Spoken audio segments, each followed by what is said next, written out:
volviendo a lo nuestro, vamos a hacer el mismo ejercicio que hemos hecho en el ancho de la muestra, lo vamos a hacer con las filas. Voy a considerar mi punto de inicio. Acuérdense, yo tejí la muestra desde este lado. Voy a elegir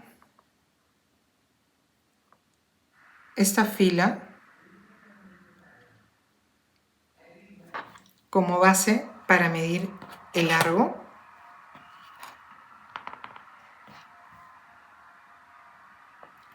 Con el mismo hilo voy a seguir la fila. Aquí tengan en cuenta algo. Esta fila por donde yo estoy pasando el hilo no va a contar dentro de los puntos que yo voy a medir o dentro de las filas que yo voy a medir. Esto simplemente lo estoy haciendo para que me sirva como base y empezar a contar mis filas. Yo les decía que muchas personas subestiman el largo de la muestra y suelen hacer muestras más cortitas. Y es verdad que mientras uno va tejiendo y se va probando la prenda, puede ir decidiendo el largo al que quiere llegar. De hecho, la mayoría de diseñadores, cuando llegas a la separación de mangas, en el caso de suéteres o prendas de vestir de la parte superior, te dicen, teje hasta llegar a 45 centímetros o a 50 centímetros desde la separación de mangas, o 70 centímetros contando desde la base del cuello, si se teje de arriba hacia abajo o top down. Y tú puedes decidir hasta qué largo quieres tejer esa prenda. Pero ¿qué pasa si tú estás diseñando la prenda? Si tú estás tejiendo un suéter a tu medida, que quieres que te calce perfecto, estás haciendo un top down en canesú y tú tienes que decidir cuántas filas tengo que tejer antes de la separación de mangas. ¿Cómo saber cuántos aumentos tienes que realizar durante cuántas filas? Y creo que a nadie le gustaría estar probándose cada vuelta, en cada vuelta que se teje el suéter, ¿verdad? Entonces, para esto son importantes las filas, porque ahí tú vas a decidir si el largo de mi canesú, que se mide desde la clavícula hasta más o menos también la altura del pezón, que es la parte más ancha o la parte más ancha del busto, pero es en esta línea, es en la línea natural del tejido. Muchos miden erróneamente el canesú desde la clavícula, que es este huesito que tenemos aquí, desde la clavícula y la llevan hasta la sisa. Esto puede que les quede muy largo, sobre todo cuando se teje en canesú. El canesú se mide desde la clavícula hasta la parte más ancha del pecho o el busto, pero en el sentido natural del tejido. Generalmente es a la altura del pezón. Hagan la prueba. Entonces, si yo ya tengo esta medida en centímetros, yo ya puedo saber cuántas filas tengo que tejer. Y por eso es importante también medir las filas, no solamente los puntos en la parte ancha o la parte ancha de la muestra. Entonces, coloco el hilo de base para medir las filas y supongamos que el diseñador tiene 34 filas en 10 centímetros o 32, vamos a ponerle 32. Vamos a contar. Esta fila donde pasé el hilo no la voy a contar. Voy a contar la que está encima. Y siempre guiándome de las subes. 1, 2, 3, 4, 5, 6, 7, 8, 9, 10, 11, 12, 13, 14, 15, 16, 17, 18, 19, 20, 21, 22, 23, 24, 25, 26, 27, 28, 29, 30, 31, 32. Yo tendría que colocar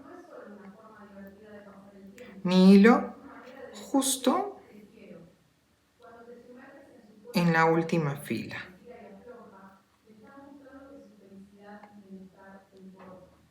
La última fila me refiero antes de la que aparentemente tengo en mis agujas o en el cable que he puesto para el bloqueo.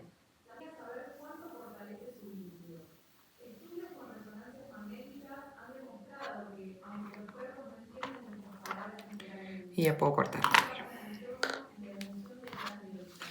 Una vez que lo tenga ya definido,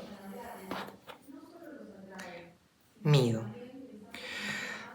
¿Por qué yo marco siempre antes de medir?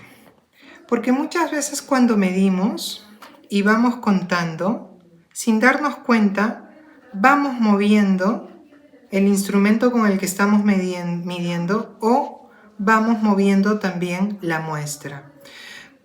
Por eso es que prefiero yo colocar estos hilos de guía, que pueden ser hilos de coser también, para definir el largo que tengo que medir. Yo ya sé que aquí hay 32 filas. Coloco la regla por debajo de la fila. El hilo, como es más delgadito, está pasando por en medio de la fila, pero no considero esa fila, sino justo donde empieza ese punto, ahí coloco la regla y mido hasta la fila antes de llegar a este hilo de guía que puse, que sería este punto. Yo tengo 12 centímetros en esas 32 filas. 12 centímetros en 32 filas. Lo mismo voy a hacer, al igual que medí en 3 lugares diferentes. Esta es la parte central. Lo mismo que hice con los puntos lo voy a hacer con las filas.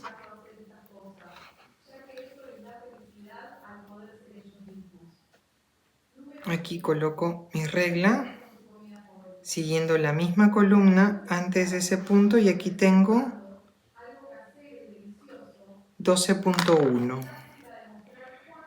12.1 centímetro en la parte inferior, perdón, en el lado derecho,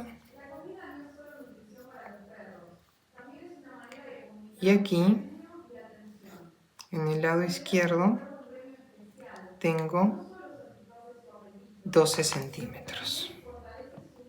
12 centímetros en el lado izquierdo. Este es en el derecho y este es en el central.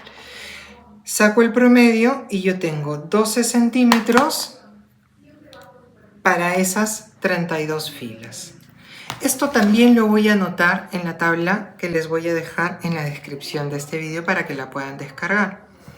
Entonces, tengo mis medidas. Antes de bloquear, anoto las filas, anoto los puntos, anoto las medidas que tengo antes de bloquear, y lo siguiente que voy a hacer es bloquear mi muestra para volver a hacer el mismo ejercicio, pero no le voy a retirar estos hilos para que se me sea más fácil medir una vez que la prenda esté bloqueada. Para bloquear la muestra, tengo aquí un recipiente con agua tibia, no caliente, es agua tibia, para que no sea desagradable al tacto cuando remoje la muestra. Voy a hacer a un lado todo esto. Tengo una toalla de manos, es solo para la muestra, y tengo este shampoo para tejidos que les había comentado. ¿ya? Es un shampoo que yo uso para las muestras y para lavar mis prendas de fibras animales. O sea, un chorrito de esto es suficiente. Lo disuelvo en el agua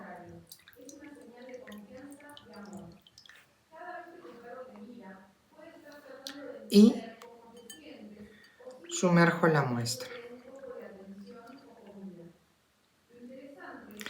Ojo, yo no he cortado la fibra o el hilo que da la madeja, no la he cortado.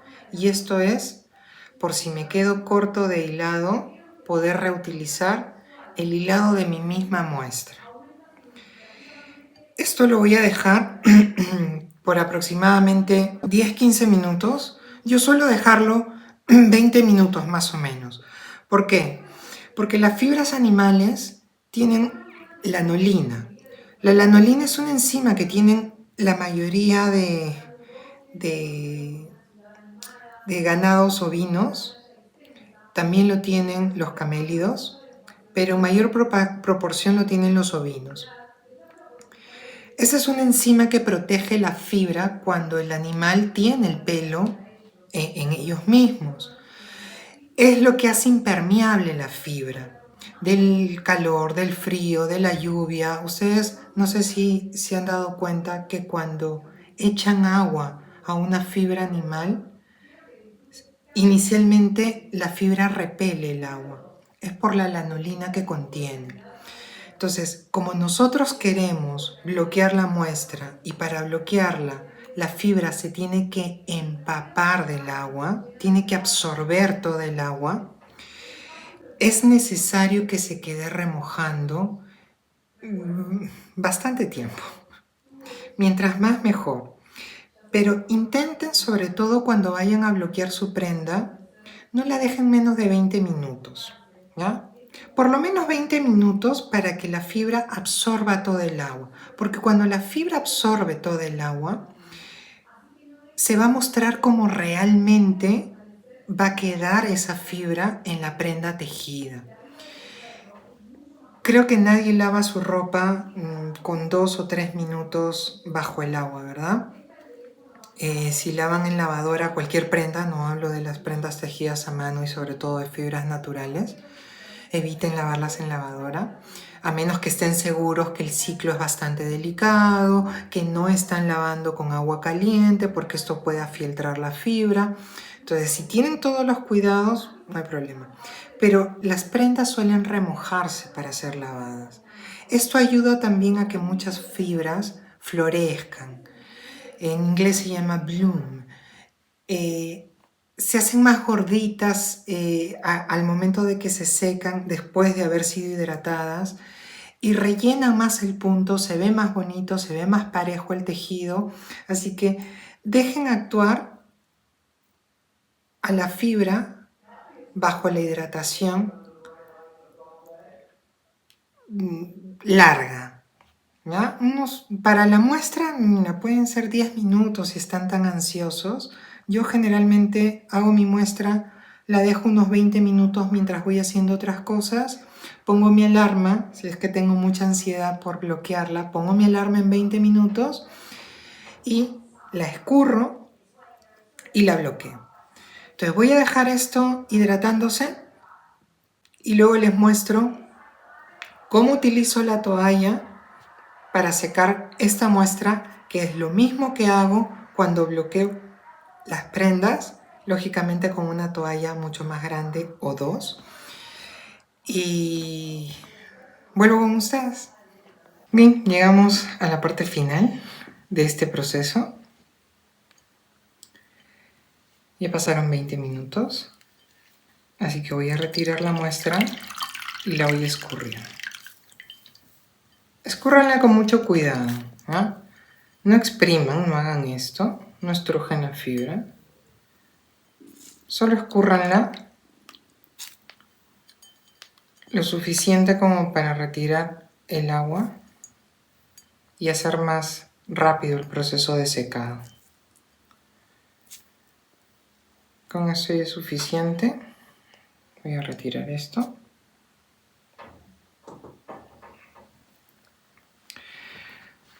Voy a extender la toalla.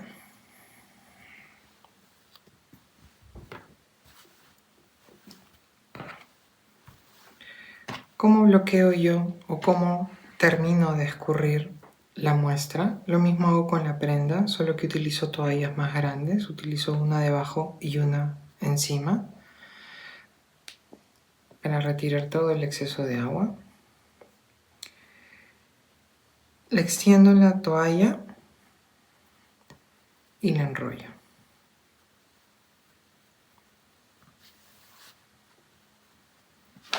Enrollo toda la toalla. ¿Por qué la enrollo? Porque voy a presionar con mis manos y voy a soportar todo mi cuerpo encima de la toalla, haciendo presión. Cuando se tratan de prendas grandes, a veces no tengo la suficiente fuerza para presionar. Luego con los pies. Pongo una toalla debajo, extiendo la prenda, pongo otra toalla encima, enrollo y con mis pies voy presionando para escurrir todo el exceso de agua. Como esta solamente es una muestra, es pequeña, con la ayuda del peso de mi cuerpo me apoyo encima de la toalla y presiono. No hago esto con la toalla, solamente presiono. Si la toalla se me empapa, cambio de posición la toalla o puedo utilizar otra. Yo soy un poco vago, así que utilizo el otro extremo de la toalla, que es el que suele estar menos mojado. Y hago exactamente lo mismo. Extiendo la muestra y enrollo toda la toalla.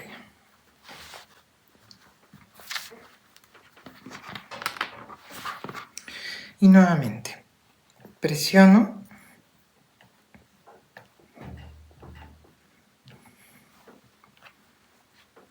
hasta escurrir el exceso de agua.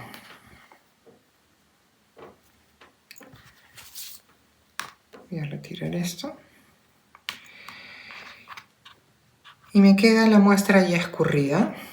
Ya no chorrea agua. Es más, si se dan cuenta, no empapa la superficie. Yo utilizo estos bloques de goma espuma, goma eva, para bloquear la muestra. Puede ser Tecnopor también. Puede ser una espuma de cojín.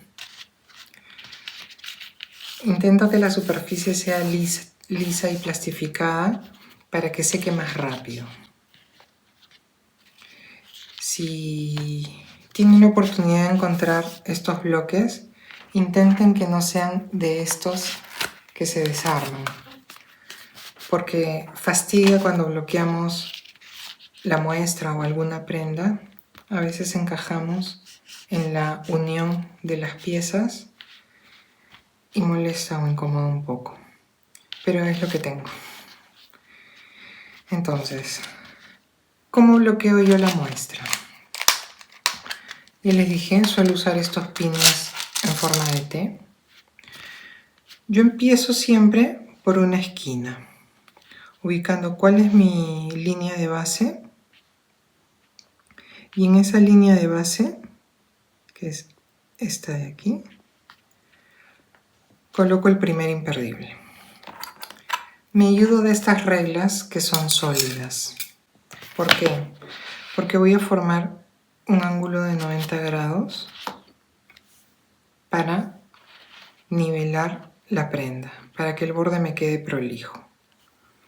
Yo les decía que utilizo estos pines porque lo que hago primero es medir el largo en el que naturalmente bloquearía la muestra, la prenda, perdón, lo que haga en la muestra es lo que tengo que hacer en la prenda final. Entonces yo no estiro, o nadie creo que suele estirar así la prenda para bloquearla, a menos que sea un diseño con calados y es necesario estirar más de lo habitual la muestra para que se definan los calados, pero esto solamente es punto derecho. Así que voy a acomodar la muestra tal como acomodaría la prenda tejida y coloco referencialmente un alfiler en cada esquina. Digo de manera referencial porque luego los voy a mover.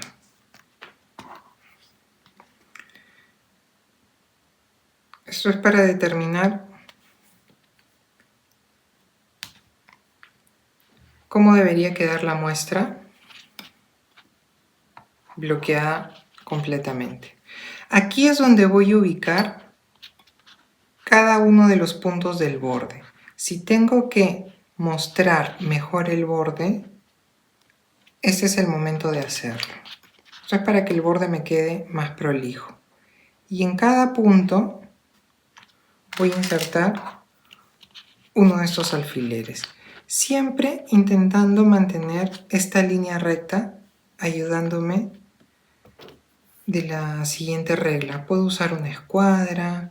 Bueno, ahí cada uno puede ingeniarse cómo conseguir este ángulo de 90 grados al momento de bloquear la prenda. Y esto voy a hacer por todo el contorno de la muestra.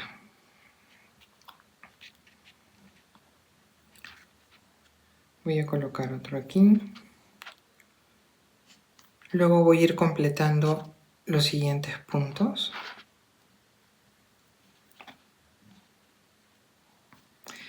Si tienen estos mat que vienen cuadriculados, va a ser más sencillo también. Yo no los tengo. Ese es el único que tengo.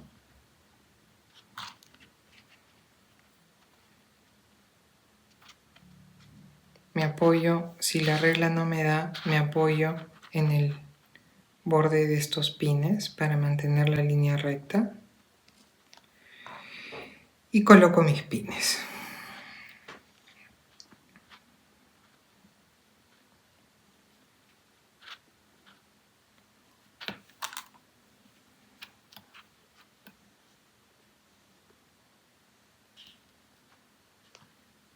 Es verdad que no tenemos que hacer uno por uno este proceso, punto por punto me refiero, pero sí es importante que cuando bloqueemos los bordes no nos queden estas curvas, porque cuando se sequen, eso es lo que va a quedar en el borde de la muestra. Entonces, los arreglo para que no me queden esos bordes y continúo. Esto voy a hacer a lo largo de todo el contorno.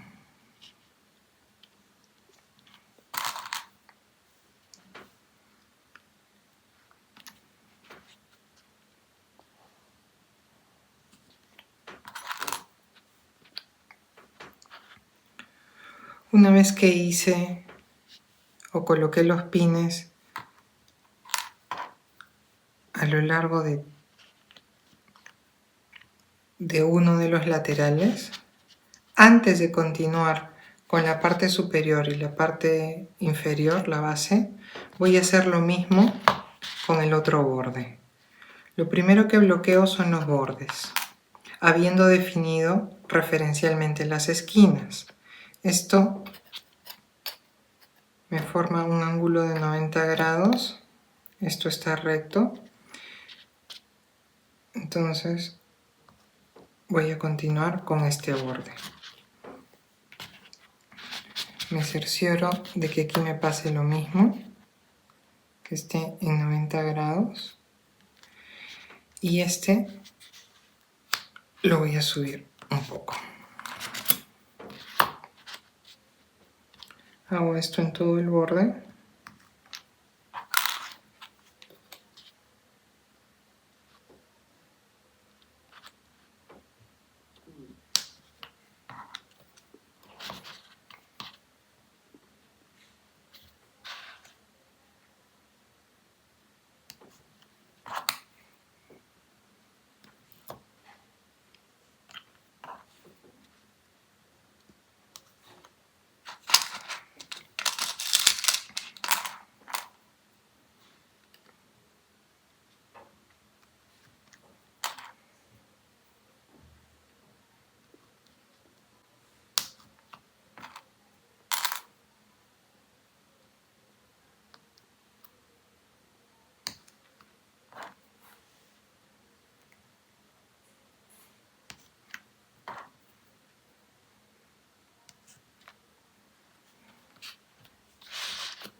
Cuando llegue a la base y a la parte superior, se me han acabado los pines, se me han perdido por ahí.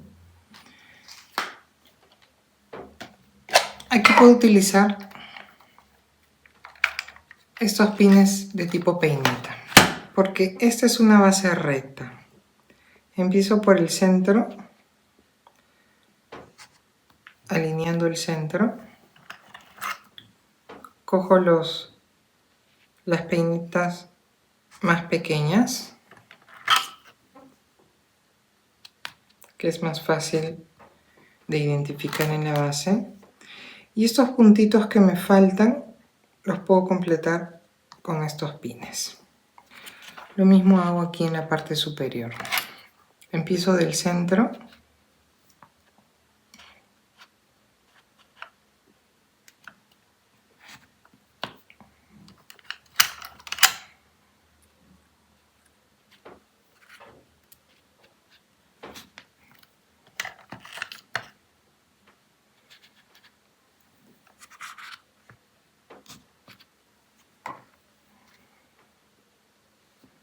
Y los completo con estos pines, si es que hace falta.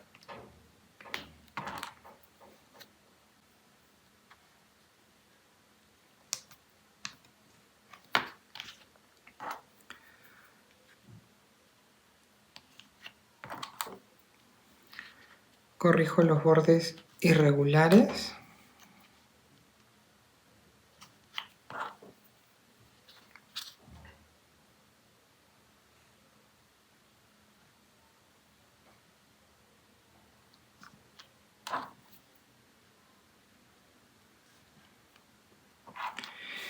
Y listo, lo dejo secar. Aparentemente estos puntos se ven muy estresados, pero cuando se seque la muestra y yo retire estos pines y estas peinetas, se va a contraer nuevamente un poco y me va a dar la apariencia real que va a tener el tejido. Tampoco es que lo haya estirado muchísimo en ambas direcciones, pero me parece que esta debería ser la medida correcta para bloquear. Y vamos a esperar que se seque para luego nuevamente tomar las medidas. Ya tengo puesto los hilos de referencia, vuelvo a tomar las medidas y según eso lleno esos datos en la tabla, porque de esto es lo que me voy a basar para elegir la talla correcta del patrón. Entonces, una vez que esté seco, termino de mostrarles cómo quedó la muestra bloqueada, ya seca, y nos vemos. Bien, ya tengo mi muestra bloqueada, la he dejado secar toda la noche, está completamente seca, así que llegó el momento de la verdad. Voy a retirar los pines y los bloqueadores que había utilizado para la muestra y ven cómo empieza a recogerse el tejido, que es lo que les hablaba. Cuando bloqueé la muestra tampoco la estiré demasiado, simplemente lo suficiente como para que el punto se acomode. Hay que tener en cuenta que el bloqueo puede disimular muchas cosas en el tejido, pero lo que no va a hacer nunca es corregir los problemas de tensión. Así que hay que practicar y hay que trabajar en la tensión del tejido, porque esto no se corrige en el bloqueo. Ya probablemente más adelante hablaremos de los problemas en la tensión. Entonces, así se ve por la parte de adelante y así se ve por la parte de atrás. Si se dan cuenta, se ha recogido un poco y los puntos, aunque parecían un poquito estirados y abiertos, ya van tomando forma. Algo que yo suelo hacer para estar seguro si he utilizado la aguja correcta, si me gusta cuál es la caída o cómo queda el tejido en la muestra, si está muy abierto o está el tejido muy rígido, yo coloco mi muestra debajo de mi mano. Porque solo así me voy a dar cuenta si se trasluce o no se trasluce o si le da el efecto que yo quiero para mi prenda. Porque si simplemente la veo a contraluz o sobre una superficie muy oscura y la estiro, me puede parecer que el punto ha quedado muy abierto. Entonces siempre la pongo debajo de mi piel y veo si me gusta cómo queda. Igual nosotros siempre utilizamos las prendas encima de otra prenda, ¿no? Generalmente, si son suéter o cardigan, ¿no? También lo podemos usar sobre la piel, por eso es que hagamos esta prueba. A mí me gusta cómo queda, entonces me voy a quedar con este número de agujas número 5. Si a mí me pareciese que está muy abierto, no me gusta, lo pruebo, siento que todavía el punto está muy abierto, hago otra muestra. Por eso es que no cortamos el hilo. Si tienen suficiente hilado, pues dejan este hilo, cierran los puntos, cortan la hebra, hacen otra muestra y comparan para que vean cuál les gusta más. Una vez que están seguros de la muestra, que la muestra les ha quedado como quieren, ya pueden lanzarse a tejer. Esa es la diferencia de cómo el tejido queda antes de bloquear y cómo queda después de bloquear. Este hilado, que es merino me parece que, no recuerdo bien si es superwash o no, pero es merino. Si se dan cuenta, no florece mucho. No, el punto no se vuelve más gordito, de hecho, tejiéndolo se ve más cerrado que en la muestra, ya bloqueada. Aquí ustedes pueden decidir, me quedo con este número de agujas, bajo la aguja, aumento la aguja, hago otra muestra, la bloqueo y comparo. Y una vez que sepa cuál es el tejido que más me gusta, pues ya utilizo esas medidas para lanzarme a tejer el proyecto. Vamos a hacer nuevamente, o vamos a tomar nuevamente las medidas.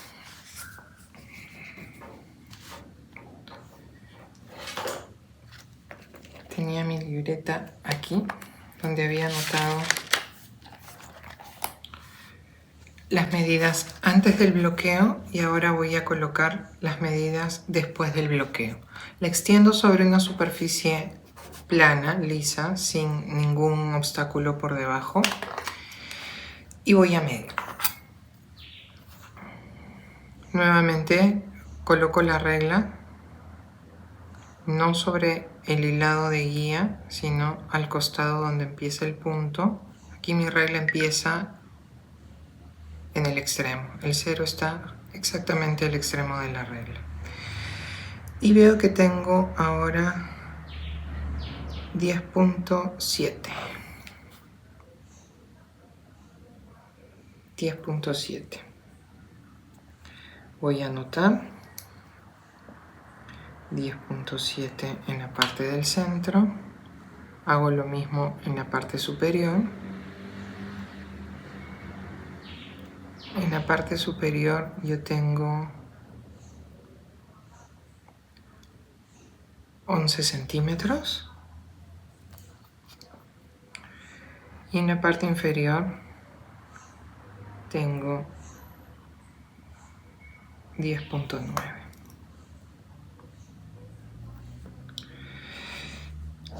El promedio me da aproximadamente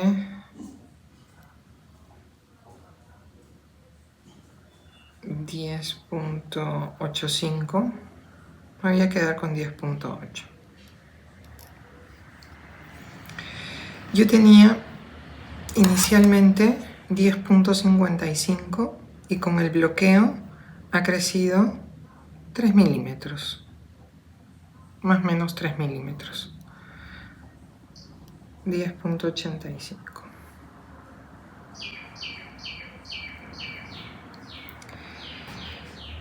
¿Cuál es la otra medida? Los puntos van a ser los mismos que voy a medir, 21 puntos. La aguja es la misma, no necesito repetir esos datos, por eso había remarcado estos 3 datos importantes después del bloqueo. Mi contorno va a seguir siendo el mismo. Y el número de puntos para el contorno probablemente han variado con el bloqueo de la muestra de tensión. Entonces vamos a calcular. Yo tengo 21 puntos en 10.85. ¿Cuántos puntos por centímetro tengo? 21 entre 10.85. Me da 1.94 puntos. 1.94 o 93. Ustedes ya deciden cómo redondear esto, porque esa fracción no va a inferir demasiado en la medida total. Entonces, tengo mis puntos por centímetros que, si se dan cuenta, ha cambiado. De 1.99 ha bajado a 1.94, es decir, se ha estirado un poco el tejido. Por eso tengo menos puntos en la misma medida. Y esto lo voy a multiplicar por los 107 centímetros de la medida que había tomado de mi contorno de pecho, más 10 centímetros de holgura. Entonces multiplico 1.94 por 107 centímetros. Me da 200.5 o 208. Vamos a redondearlo a 208. ¿Se dan cuenta de la diferencia? Antes del bloqueo, yo había calculado que debía montar 213 puntos para la medida de 107 centímetros. Pero con el bloqueo, mis puntos han bajado. ¿Por qué? Porque mis puntos se han estirado y eso quiere decir que necesito menos puntos para llegar a la misma medida. La diferencia en el total de la medida no es muy grande, perdón, pero si yo no calculo bien, sí me puede afectar a la muestra. Por eso yo mantengo mis puntos por centímetro con 2 decimales. Puede ser con 1 también. Yo prefiero hacerlo con 2. Entonces vuelvo a hacer el mismo ejercicio para calcular qué talla debería ubicar en el patrón del diseñador o la diseñadora que me calce según mi muestra de tensión. Entonces hago el mismo ejercicio que hicimos con la fórmula, o ustedes ya tienen el enlace de la calculadora de la página de Knitter Kitchen. Se las voy a dejar igual en la descripción del vídeo. Para calcular qué medida debería buscar yo en el contorno más ancho, que usualmente es el pecho o el busto, para elegir la talla correcta de ese diseñador que tiene una tensión diferente a la mía. Entonces yo voy a hacer el ejercicio y voy a dividir 1.94, que es mi nueva medida de puntos en 1 centímetro, entre la tensión del diseñador o la diseñadora, que era 2.1 en 1 centímetro, y esto lo voy a multiplicar por mi contorno de pecho más holgura, que eran 107 centímetros. Me da 98.84. 98.84. Lo puedo redondear a 99. Si se dan cuenta, más o menos debería buscar una talla muy similar a la que había calculado antes de bloquear la muestra. Entonces, yo sé que con mi tensión, para llegar a 107 centímetros, mejor dicho, con la tensión del diseñador, para compararla con mi tensión y llegar a 107 centímetros, yo debería buscar en las tallas del diseñador alguna talla que esté alrededor de los 98 o 100 centímetros.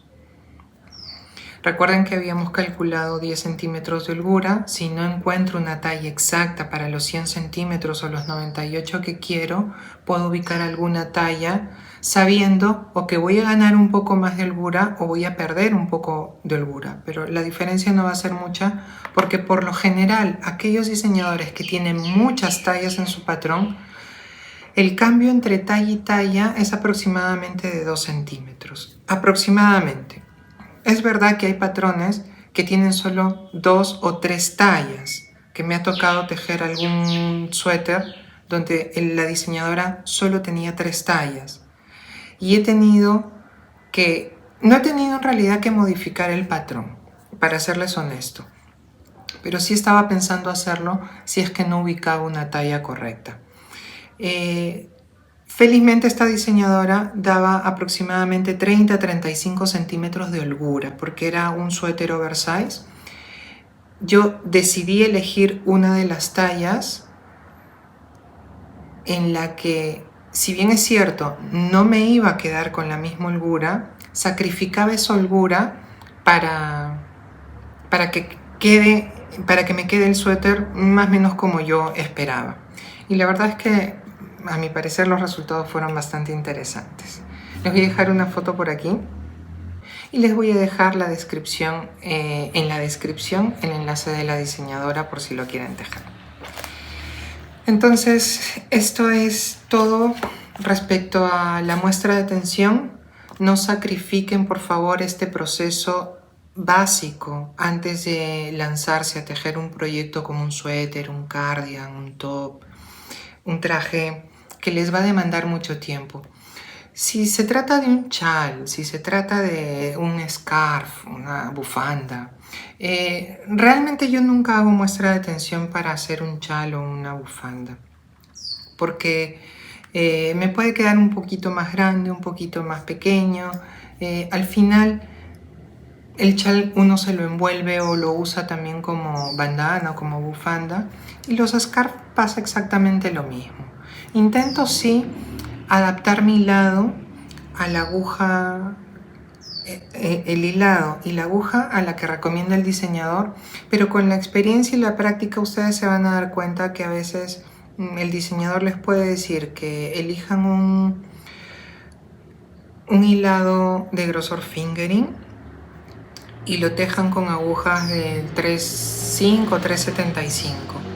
Pero si se trata de un chal, de repente lo quieren más suelto, con más caída, y ustedes deciden tejer ese chal con grosor fingering, pero utilizando agujas de 4 o 4.5, que va a quedar el punto un poquito más abierto, pero va a tener más caída.